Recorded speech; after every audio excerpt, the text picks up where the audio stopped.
Hello everyone, welcome to my mini blog. সকালে উঠে এই বৃষ্টি দেখে আমার মনটা খুবই ভালো হয়ে গেল।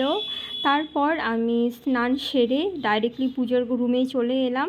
তার কারণ আজ আমাদের মিলের বাৎসরিক পুজো, যেটা প্রত্যেক বছরই হয়ে থাকে, তাই মাকে একটু সাহায্য করছিলাম পুজোর জোগাড় করে। আর সাহায্য করতে চলে এসেছে আরেকজন, আমাদের বাড়ির সবথেকে বড় সদস্য। তারপর গোডাউনে এসেই আমি বাদবাকি পুজোর জোগাড়গুলো করছিলাম। যদি সাইডে ভয়েস শোনা যায় তাহলে তার জন্য সরি আগের থেকেই, কারণ আমি যখন ভয়েস দিচ্ছিলাম তখন সন্ধ্যাবেলায় এই দিক দিয়ে অনেক গাড়ি চলাচল করছিল। আর প্রত্যেক বছর আমার মাই পুজো করে, কারণ আমরা আমাদের মাকেই লক্ষ্মী মনে করি। আর এই যে আমার পুজোতে বসে ঘেমে নিয়ে আমি অস্থির।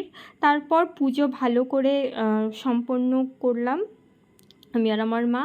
তারপর এখানে আমাদের গোডাউনের কিছু অংশ দেখানো হলো, বাদবাকিটা আমি দেখালাম না।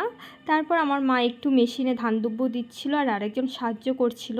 তারপর নৈবেদ্যটা আমি মাখলাম, আর এখানে আমি আর আমার দাদা দুজন মিলে প্রসাদ পরিবেশন করলাম। এই ছিল আমার আজকে মিনি ব্লগ।